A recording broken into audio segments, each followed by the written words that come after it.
श्री विष्णु सहस्त्रनाम 411 से 420 की व्याख्या।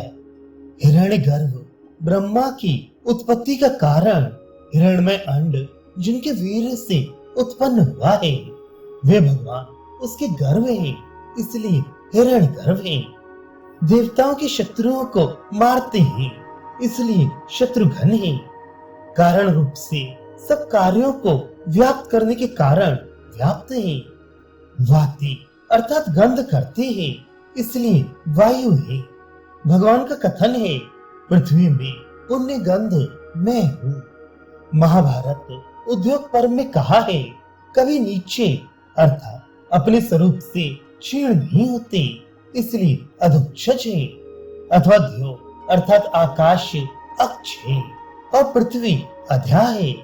भगवान उनके मध्य में विराट रूप से प्रकट होती है, इसलिए वे अधोक्षज हैं। अथवा अक्षगण अर्थात इंद्रियों के अधोमुख अर्थात अंतर्मुख होने पर प्रकट होती है, इसलिए अधोक्षज हैं।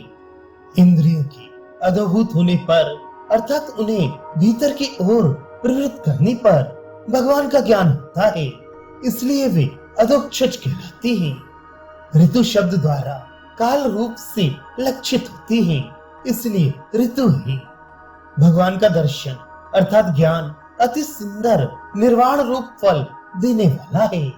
अथवा उनके नेत्र अति सुंदर पद्म पत्र के समान विशाल है। अथवा भक्तों को सुगमता से ही दिखलाई दे जाती है, इसलिए वे सुदर्शन है। सबकी गणना करने के कारण काल है। भगवान ने कहा है, कल्ला करने वालों में मैं काल हूँ। हृदयाकाश के भीतर परम अर्थात अपनी प्रकृष्ट महिमा में स्थित रहने का स्वभाव होने के कारण वे परमेष्ठी हैं। मंत्रवाण कहता है, परमेष्ठी रूप से सुशोभित है।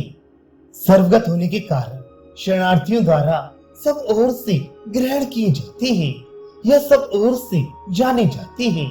अथवा भक्तों के अर्पण किए हुए पत्र पुष्प आदि को ग्रहण करते हैं, इसलिए परग्रह है।